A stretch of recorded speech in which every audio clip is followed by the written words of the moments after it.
so far, Firestar has been able to infiltrate Orchis and convince one of the X-Men who wanted to kill her the most for her betraying mutant kind at the Hellfire Gala. But is there anything Firestar can say that can stop the Juggernaut? And just as important, while the X-Men are on the ropes thanks to Orchis, Dr. Doom has been waiting in the wings with an X-Men team of his own. What is up, Earth's mightiest subscribers? It's Blerd without fear. Welcome back to the channel.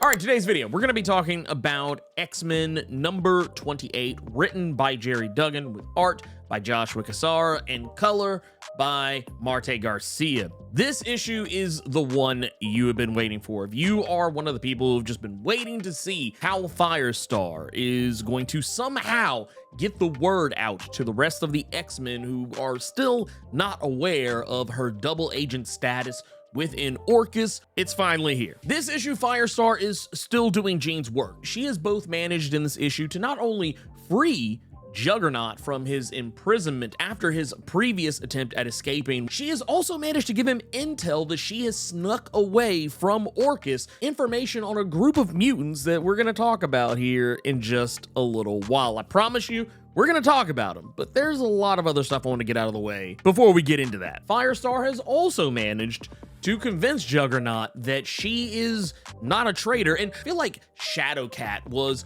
the hardest one for her to convince, and even technically that wasn't even that difficult. She still had to square up with Kate Pryde 2 or 3 issues prior, but it was something that was very easy for her to do. It seemed like it would have been very difficult to convince Kate Pryde that she was on her side, and given the craziness of the story, we saw how Kate had responded to it. She said, "That's the most Jean Grey thing I ever heard," when Firestar told her what happened at Hellfire Gala regarding her now working as a double agent for Orchis. She still has to contend with characters like Rogue and the Uncanny Avengers, the Unity Squad, over on that side. But I think it's, once again, I don't think this is going to be a problem because, as Jean said at the Hellfire Gala, all you have to do is stand firm in your truth and just tell people what is going on, and trust me, they will believe you. And that's exactly what's happening here, because while Juggernaut at first thinks that Firestar is the traitor, he even refers to her as the traitor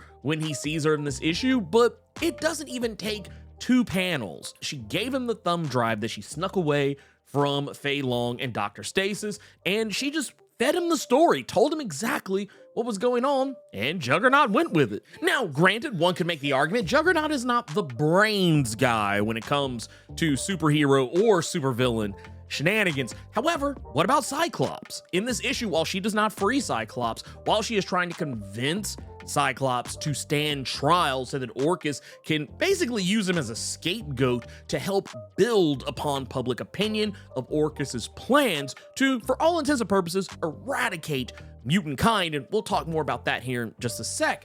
But Cyclops goes with it. Now, granted, she can't talk to him out in the open, but she does manage to sneak Cyclops a message while she's, quotey fingers, interrogating him. She manages to sneak a message to him via Morse code. It's kind of a nice double entendre when this comes up. Gerry Duggan refers to both of the characters as being scouts, and it's kind of one of those deals. It goes back to some of those mentions people like to throw around about, oh, Cyclops, he's such a Boy Scout. Oh, he's a Boy Scout. And Firestar, same thing. People were saying that she was a cop. It's about honestly the same as calling someone a Boy Scout, in my opinion, but meaning it quite literally as well, because they both were in the Scouts. So therefore, they at some point had to learn Morse code, and that's exactly what she uses. She tells him the entire story while she is interrogating him, and Cyclops believes her. He knows it to be true. He still puts on the act and pretends as though he hates her guts,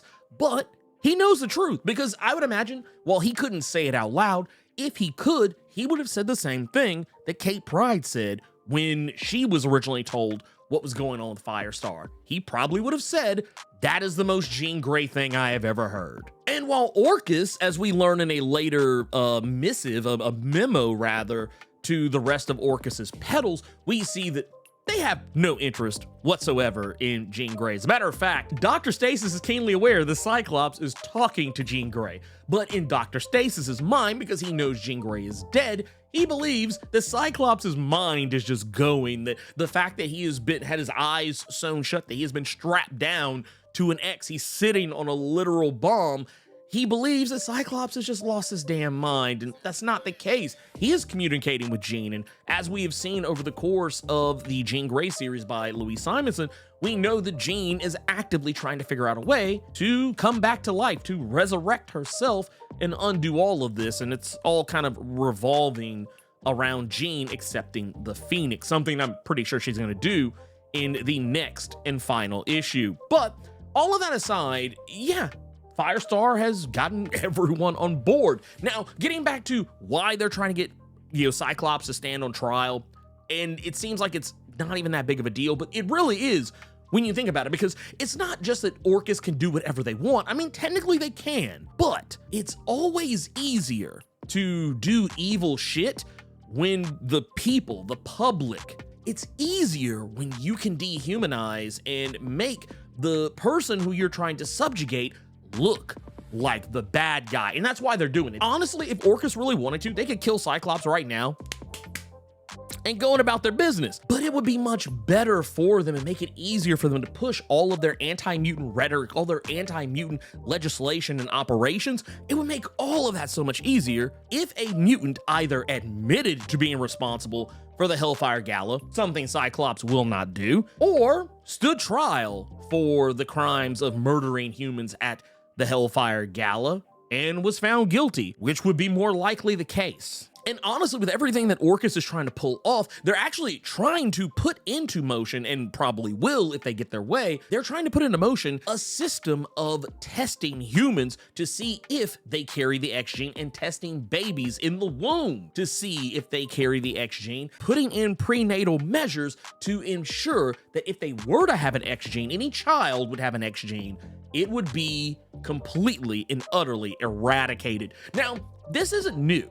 We actually saw stuff like this in the Matthew Rosenberg run of the Uncanny X-Men series, not maybe even a year before House of X. During the finale of, I believe it was the X-Men Disassembled story arc, there we saw that there were politicians in place that had actually put this sort of stuff in action. So there's already technically interest in it. All they have to do is just push a little bit more and it'll be a thing again. But that's neither here nor there. I don't think we have to worry about that anytime soon. The good news for Firestar is that while she has technically been caught slipping, the other pedals in Orchis, characters like Moira as well as Omega Sentinel and Nimrod, they already kind of suspect that Firestar is responsible for their recent misfortunes. The loss of Juggernaut, not once but twice, even though technically Firestar is only responsible for one of those. However, they are already suspecting Firestar is the one behind this, and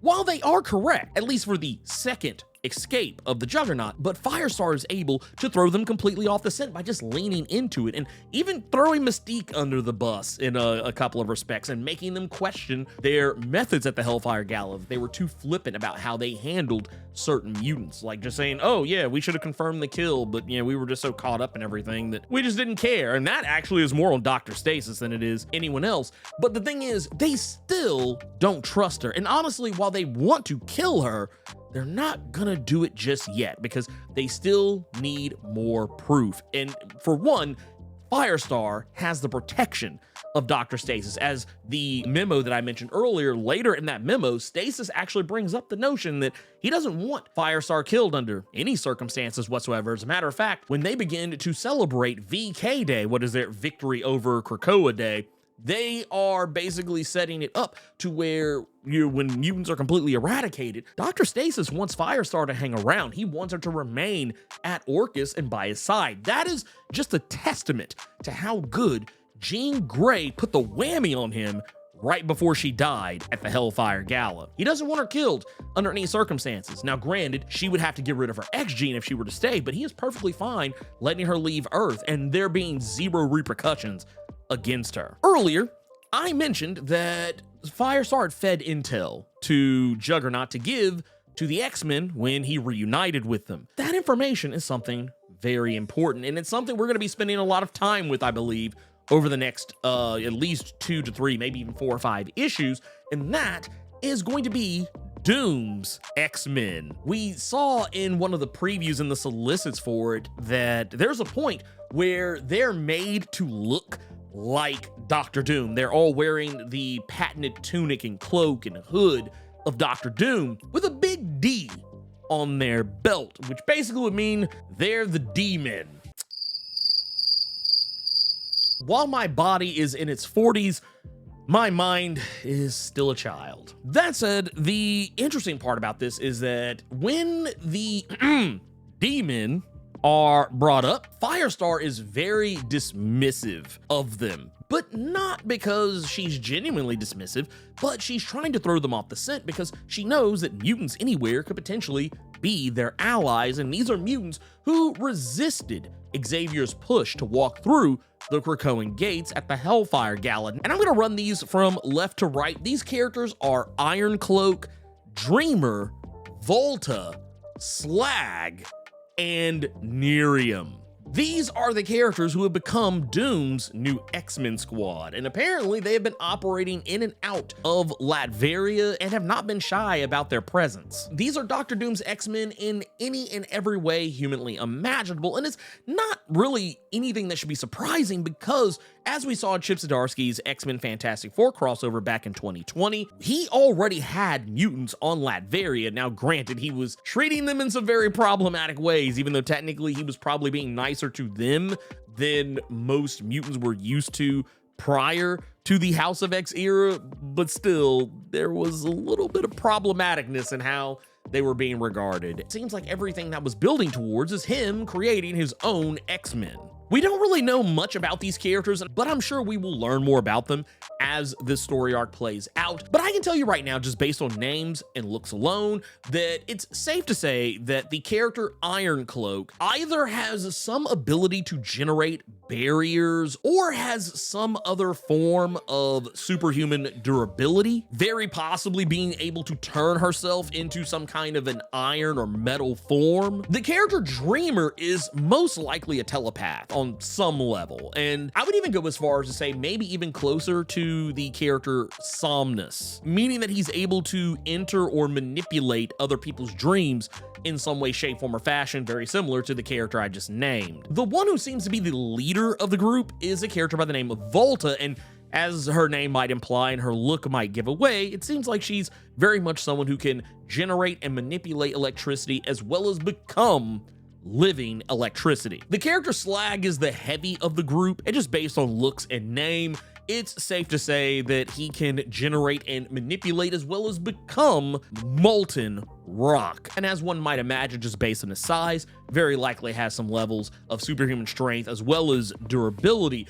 And last but not least is the character Nerium, who I'm going to go on a limb and say has some level of chlorokinesis, as we have seen recently in characters like Genesis and Flourish, and she also seems to have the ability to become Flora. In every shot we see her, her arms literally look like trees and vines. Once again, we don't know much more about them other than that. While the characters of Volta, Slag, as well as Nerium are new characters, the other two characters we've actually seen before in Chip Zdarsky's X-Men Fantastic Four series, the characters of Dreamer and Ironcloak. We were actually introduced to them back when the X-Men had discovered that there were mutants on Latveria. What Doom is going to do with these characters, it's safe to say that while, yes, he is, trying to put these people in place to take the X-Men's place, that is something I'm not surprised by. And while everything he's doing is probably coming from a place of selfishness, it's also safe to say that while, yeah, they are there to replace the X-Men, but they're also operating in capacity that the X-Men right now don't have the luxury of operating. They're operating out of Latveria, which makes them a very tricky subject to try and deal with. And as we know, Doom has diplomatic immunity and is very protective of his country, his land. And while I think Orchis could definitely handle Doom and his demon, I still think Doom would give them a lot of trouble. But beyond that, we do know that because of the intel that Firestar was able to give to the X-Men, they're able to suss out who and where they are, hence why we see both Shadowcat and Ms. Marvel, as well as Wolverine, hanging out in Latveria by the end of this issue. Whatever the case is, one thing we do know just based on solicits for issue number 29 is that, however, or for whatever reason that Doom has created this team, it isn't something that was created recently. There are some pages that would give us the impression that Doom had created his own version of Cerebro and had been in communication with Charles Xavier since the earliest days of House of X. And to give you just an idea of how far back this likely goes, this was when Moira was still a mutant. Not only that, but Magneto was still in the Dress Whites and was still on the Quiet Council. So all of this is prior to the events of Inferno at the very least. There's gonna be a lot of stuff going on here that is very likely gonna recontextualize how we view Dr. Doom and Xavier's relationship with one another, as well as Dr. Doom's ideologies and methods and why he's doing what he's doing. I mean, it's not like he's never tried to be altruistic before. I mean, with Doom, it's always one of those situations where even when he's being good, a lot of times it's very self-interested and there's usually something else that he's after. Even if it's not something that's terribly evil, it's just always something that is self-serving. But this could be an opportunity for Doom to turn all that around, though I don't think that's going to be the case. He and Charles Xavier both have had their beefs with one another, and I'm pretty sure that we're going to learn that while Doom is doing this, and he may very well help the X-Men in their moment of need, it is not going to come without some massive strings attached. Last, and most certainly not least, we can't forget about what's going on with Sunfire at the very beginning of this book. I saved this for last because honestly there's not really a whole heap of a lot to talk about here because we don't really know what is going on here exactly. Well, I have some ideas, but the idea here is that if you have not been keeping up, Sunfire has been trapped in Otherworld. We saw very recently in X-Men number 24, just shortly before the Hellfire Gala, that Magic, while her powers were still kind of wibbly wobbly and all over the place, she had taken Sunfire to Otherworld because he wanted to go seek out Red Root, because Red Root has been missing since the Ten of Swords event. And for all intents and purposes, and I would forgive you if you haven't been keeping up with this, but Red Root was kind of like what Cypher is for Krakoa. Red Root was the voice of Arakko, the one person who could truly communicate with Arakko in a way that made sense. And because of the fact that Red Root was missing since that issue of X-Force number 14 when they were captured by Mad Jim Jaspers, during the contest of swords, Arakko has, for all intents and purposes, had no voice. And honestly, the only person that they've been able to communicate with was Cypher and Krakoa. And when Krakoa and Arakko had mutually agreed to not reform with one another, that left Arakko voiceless. And Sunfire wanted to take care of that. So that was the whole idea. But because Magic's powers were, haywire and everything else happened, this all kind of, fell into play around the same time as the Hellfire Gala kicking off. Sunfire has been trapped in Otherworld ever since because the Krakoan gates don't work, and while he was able to get Red Root back, Red Root is dying because of their disconnection from Arakko. And while Sunfire has tried to keep Red Root alive by way of keeping Red Root close to their chest, like keeping them attached to them so that they could feed off some sort of a life force, well, that has all fallen smooth the part. By the time you get to the end of their segment, Sunfire is still trapped in Otherworld 10 months after the fact, and because Red Root is siphoning off of Sunfire's life force, this is killing Sunfire and Red Root both. And right as they're both about to die, Sunfire even going as far as to ripping Red Root out of their chest just to try and give his own self a chance to get away, it's here where he passes out and Apocalypse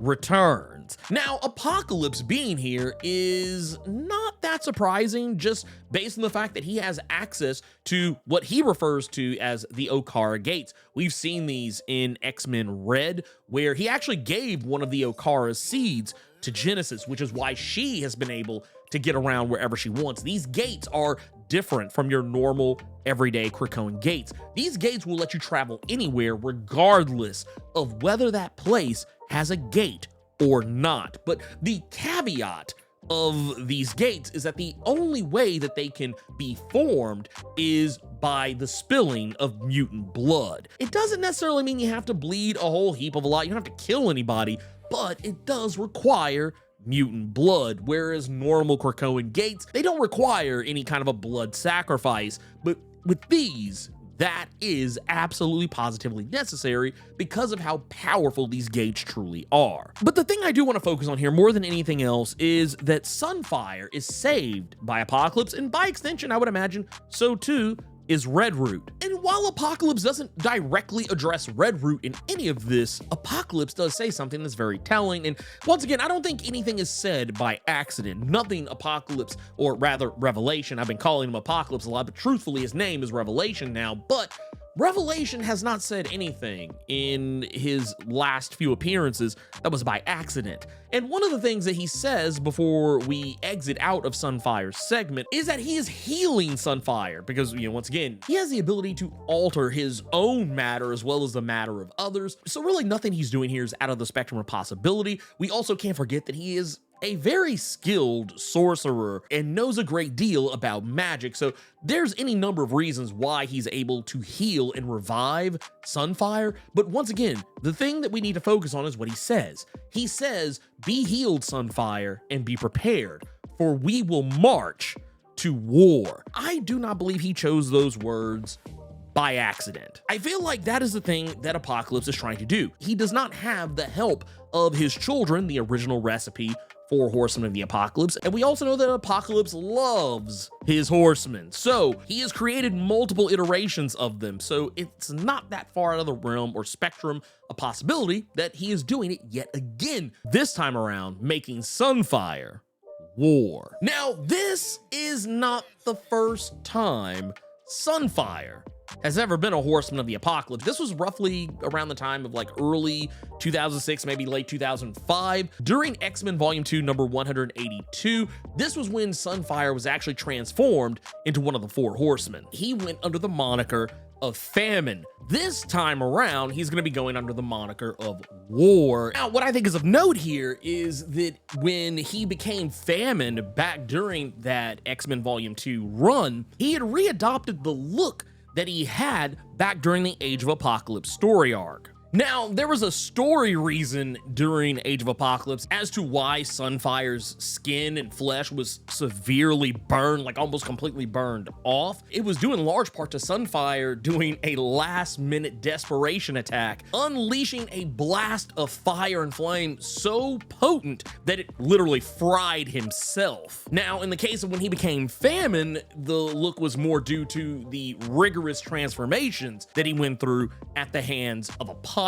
So the real question I have is Sunfire going to readopt that Age of Apocalypse look now that he's transforming into War? But this time around, I think Sunfire is going to be a little bit more on board with what Apocalypse is offering than he was before. But anyway, that's really everything I wanted to talk about with X-Men number 28. There's a lot of cool stuff on the horizon for X-Men in these next few issues. That said, if you enjoyed this video and you want to see more like it, make sure you hit that subscribe button and tap that notification bell because I'm always putting out new videos throughout the week, plus live streaming every Saturday. Thank you so much for taking the time to watch this video, and until next time, let me know what you thought about X-Men number 28. Keep it plus ultra and sound off in the comments.